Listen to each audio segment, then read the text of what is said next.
Hello, welcome to RIT SportsZone. I'm John DeTulio. And I'm Kristen Klock. Today's Sports Zone kicks off its 11th season in the Brick City. You know, Kristen, last year the RIT women's hockey team stole the spotlight as they captured the program's first national championship, then announced they were moving up to Division I.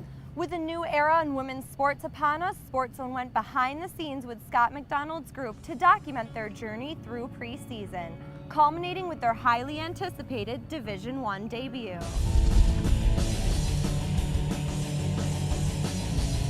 Go fast, let's go, let's go. Sprint it, sprint it, sprint it, sprint it. Come on, Carly, get here, get here, get here. What we're doing for competition day is we have a bunch of different, they're like strongman competitions. Go! We throw some weights around, do some lunges, throw the medicine ball down the track. We do that as a team building thing and as a strengthening thing. Uh-oh, Reed's got power. As good as they were when they won the national title last year, they weren't even close to knowing what it's like to prepare on a daily basis for a Division I atmosphere.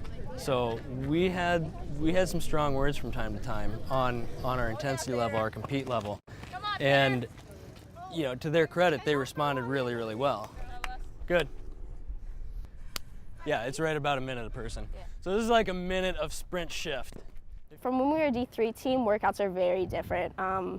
For one, we have a trainer, so we have Tim, and we're not just working out on our own. And two, everything is upped. Weights that we lift are completely higher than what we did. The amount of running we do is higher, and just overall intensity is higher too. 807. They didn't understand how hard they could push. Yeah. You know, without, you know, some of them thought they were just gonna die those first couple weeks, but they understood after that. Okay, I can push this hard, and I'm gonna be fine. Go T! I would say we are prepared because we have worked very hard, and everyone has done what they need to do in the off season. We're excited and we're ready to do the best we can do. Go Colby! You won the national title in Division III at about 75% of your real strength. Now you've grown from there. Keep pushing the bar higher. If you keep pushing the bar higher, we're gonna do great. 1, 2, 3, Tigers! Pretty much it's just a meet and greet with the team. So all our fans, the community, students, they get to come out, get to meet us right before season, for our game tomorrow, and just kind of meet us before the season starts. I really like that the community is so involved in the team, and I think it's really nice to see all the fans come out and support us today. We have this event now, the meet and greet, and then later on we have a 3-hour practice. We're kind of looking forward to it because we've been doing just so many captains practices and stuff, so it's kind of good for us to finally have a real practice. Here we go. Skate, skate. Come on, come on, come on, come on, come on. Quick, quicker, quicker, quicker. On it, on it. We need to learn to use better intensity now, keep our tempo up the whole time, and overall just be so competitive now. That's what we really need. Okay, and that's the next level that we have to get to, is just the sheer competitiveness every shift, every second, the whole time. All right, so get used to passing it harder and get used to releasing it quicker. Any questions? Good. Hold your stick tight. Skate now, skate, skate, skate, skate, skate, skate. Other way, other way. Why are you all nervous and jittery? Settle down, settle down. Harder, harder, harder.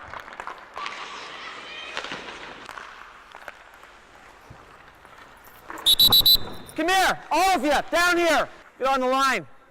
I want to put some pressure on the girls to get them used to, you know, the more pressure that they're going to have at the Division I level.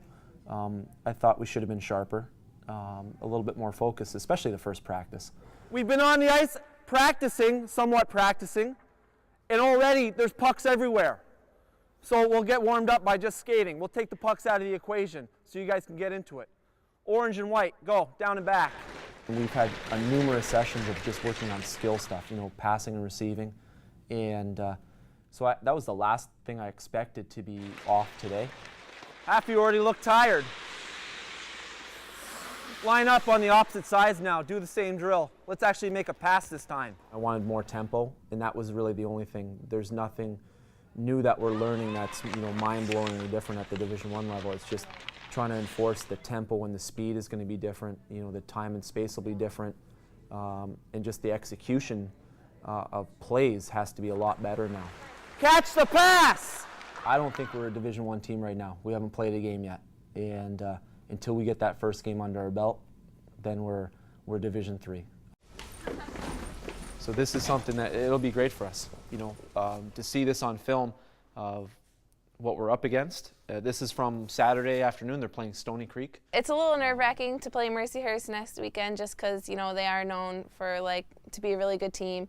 But, you know, we just have to work hard, and I think, you know, all the training that we've done and all the practicing and everything, I think we're ready, and it should be a good game. Close the gap on them. That's how you slow teams down, is you close gaps on them. I think we're getting closer to that level every practice, so I think Mercyhurst will be a really good check-in point to see where we are and what we still need to do.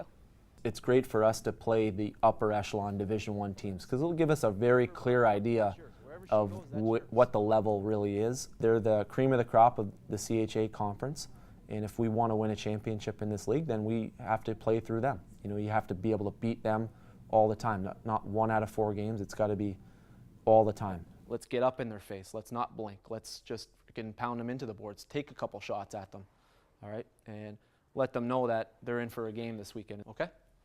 Good? All right. I was really nervous last night, but I think I'm a little flushed out now. I'm ready to go. Everyone in the locker room seems to be like excited and like trying to get all the nerves out. It's going to be high tempo, lots of contact. We just have to be aggressive on the puck and make sure we get pucks to the net to vary on the opportunities that we get. You will not back down. You will not back away. If they want to get into it, then you get right up in their face and get into it with them. Okay? Enjoy the moment. Enjoy everything. Welcome to D1 hockey. Now let's welcome Mercyhurst to our rink now. Show them what we're about. Okay? At the end of the day, they're going to be talking about us. All right? Let's have some fun out here tonight, okay?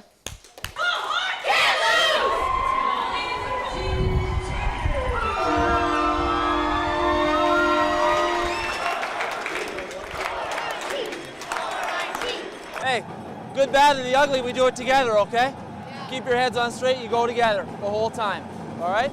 Let's go, have some fun, all right? A lot of fun.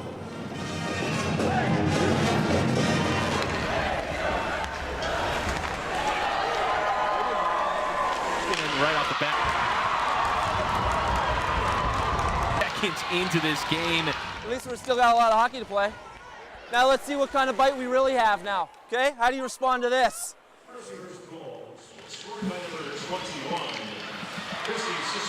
Another goal, 2-0, and we are 18 seconds into this game. Let's go, Orange. Wow.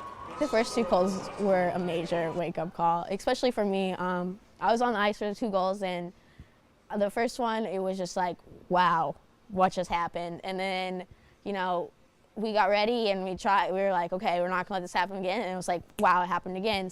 All right, let's just chip away, okay? Everybody settle down now, relaxed.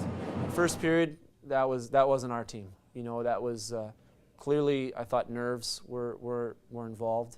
First period is in the books for the RIT Tigers.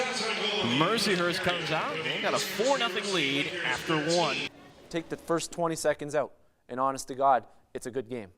So forget the first period, this is from scratch now. It is 0-0 for the period. Let's see the period. And we got to learn how to chip away and start coming back now. Okay? That's the lesson for the next 20. Okay? Now let's see what we're made of. Okay? Come out and let's play. The bang in front of the Tigers have their first goal at the Division I level. That's it, girls. That's it. Let's get going now, okay? Chip away. And there's a goal. The Tigers, their first power play goal at the Division I level. And what do you know? It's another freshman, Katie Hubert, with the goal. Number 22. It's 6-2. That's a 2-2 period right there with a top 10 Division I team. 2-2. 20 minutes, man. Let's make a statement here that we're not going to give up no matter whatever the scoreboard says. We're not giving up here. Set the tone now, okay? All right, let's go. Come on. Come on. Brown in front, and Payroll not able to get to it before the goaltender, Amanda McKella. The RIT Tigers tonight, first game D1 level for the women. Going to come up on the short end, but the way they played in the second and the third, they played them even the second and the third after falling behind 4-0 in the first. Keep your heads up. I certainly wouldn't think that's not an embarrassing loss by any means. Your first game against a top 10 team. I thought we had a good showing, especially in the last 2 periods. I think you would rather play that game and lose rather than play a 10-0 game and win. Right or wrong, you know? Up top says Carly. Carly with her first, okay? And then also Katie with her first one, okay? Congratulations. Awesome.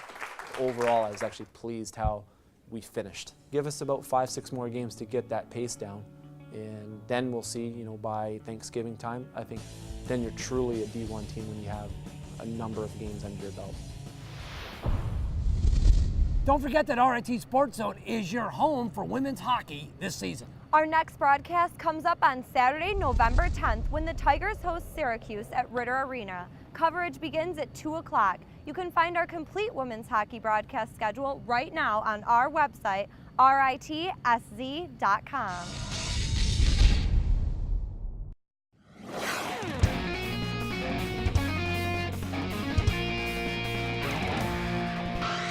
Welcome back to Sports Zone. The puck is ready to drop on a new season for the RIT men's hockey team.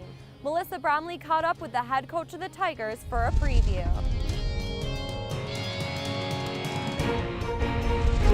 I'm here with head coach Wayne Wilson, who begins his 15th season here at RIT. Coach, I think one of the biggest questions coming into this season is going to be who's going to replace Shane Matalora in net. Well, it's a good question, but thankfully we have what we think are 2 good returning goalies, in Jordan Ruby and Josh Watson, and we have a newcomer, Ken McLean, here as well. We'll let the 2 upperclassmen battle that out and see how they do at the beginning of the year before we make a decision whether we're going to go with 1 or we may go with 2 as well. Fans chanting RIT. Burke halting it, blasted a goal, and the Tigers have done it through. One of the best shots on the team. On top of that, you lost a big class last year. What has the team been doing to prepare to fill those voids? Well, you know, there's a lot. Team chemistry is very important, I think, to any team. You have to have a certain amount of talent, but chemistry is a part of it. So when we're trying to get 8 new guys acclimated to RIT, not only the hockey part, but also just the schooling part, it takes some time. So I think we're going to have to go through some games, and whether it be great wins or tough losses, I think teams start to bond off of those situations, and you grow from them. So it's going to take a little bit of time at the beginning of the year, but I think once we get going, hopefully the team will bond in a very positive manner. After back-to-back losses in the conference championship game, do you feel that the upperclassmen have come back with a little bit of a chip on their shoulder? Yeah, maybe a little bit of a chip. You know, it's difficult because you work so hard, and when you get into those single game eliminations and they're over and done with, you have to sit on it all year long again. So those are tough losses. I think you use them for fuel, for fire. I think it also gets everyone's attention at the start of the year that it is a lot of hard work throughout the year, and you've got to be able to close at the end of the year, and that's what we're going to be working towards, is just getting better every game, and then getting to that moment, trying to be at our best when it really matters. Can you talk to us a bit about the AHA coaches poll, about the team finishing in 4th this season? Well, we're picked for 4th, and that's fine. Someone pointed out every time we get picked other than 1st, we end up winning the league, so maybe that's a good thing. But, you know, we did lose a lot of people, so there's a lot of question marks, and I think it's up to ourselves now to really kind of prove ourselves that we're better than that. And this is, I think, just motivation. I think if you're picked number 1, it's certainly an honor, but you've got to then back it up, and maybe not as much of a target on our back this year as there has been in the past. My thanks to head coach Wayne Wilson. The Tigers open up their season with a pair of games in Ann Arbor against Michigan on October 11th and 12th. For RIT SportsZone, I'm Melissa Bromley. The Tigers' first home game comes up on Saturday, October 20th at the Blue Cross Arena against Penn State. Our coverage begins that night with RIT SportsZone pregame live at 7 o'clock on Time Warner Cable Sportsnet Channel 26 and 1026 HD.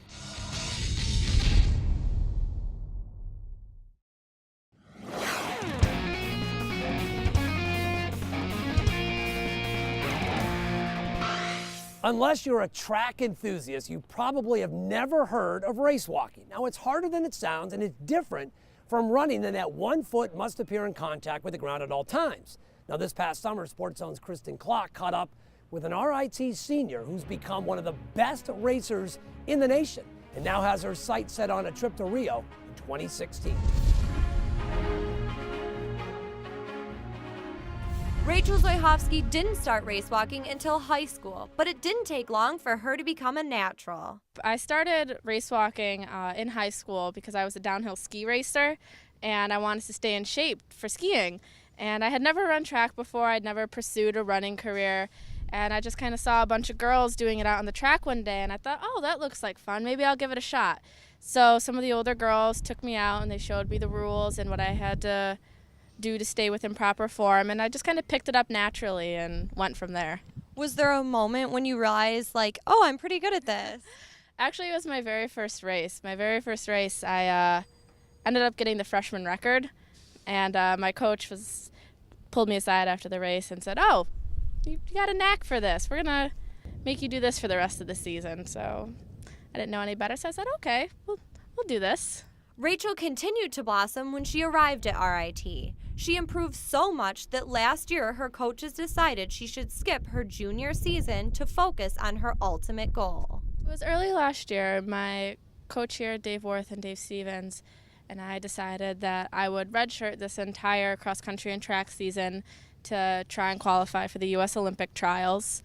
And since then, I've gotten my other coach. I have a private coach for race walking, and his name's Tim Seaman, and he's based out of California. So between Tim Seaman, Coach Worth, and Coach Stevens, the three of them have all kind of worked together to create a training schedule for me for this past year. So it's a combination of race walking and running. It's supposed to propel me in the direction of qualifying for the U.S. Olympic trials, which it successfully has, while at the same time keeping me in shape so that when I return to running, I'll still have a solid base to go back to. Rachel qualified for the U.S. Olympic trials in July and got a taste of what it's like to compete against the top athletes in the country. What will you gain from this experience? The opportunity to race at the Olympic trials is invaluable. There's races all around the country, but there's no single race except for the Olympic trials where every top athlete in the country is there at the same time competing. It's a stressful situation, so being able to go to the Olympic trials now so I know what to expect in the future when I have a greater chance of qualifying for the Olympics, that's what I'm looking to do. I'm looking to take this in so I can get used to it, and when the next Olympic trials rolls around, I'll be relaxed and ready to go. Although her time wasn't fast enough to qualify for the London Games, Rachel is confident she will represent her country in 2016. Most elite distance runners and race walkers don't really hit their prime until they're about 25, 28 years old. And I'm still 20. I'm just starting to crest into my potential. So my coach and I have decided that this is it's more of a learning experience for me. It'll be great if I go out and I get a B standard. But there's many other women in the U.S. that have been training for a much longer time, and they've put a lot of work in, and London is their time. Rio's my time.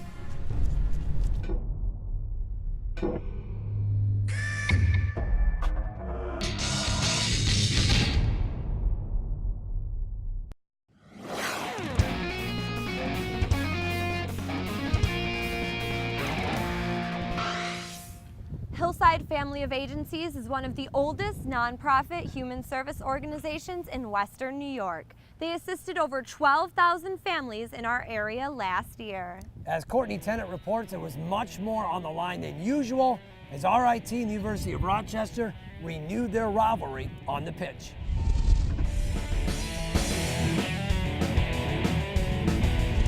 Two teams, one great cause.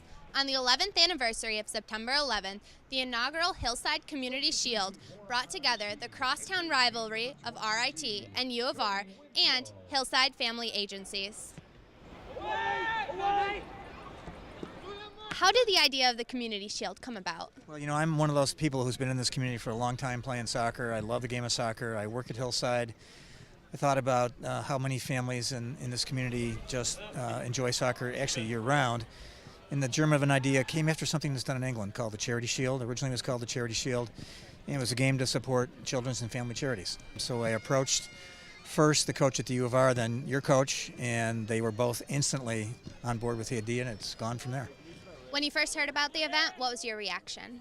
We jumped right on board. We started talking about this 15 months ago, and it was Tom called, and there was no hesitation. This was something we needed to do, wanted to do, happy to do it.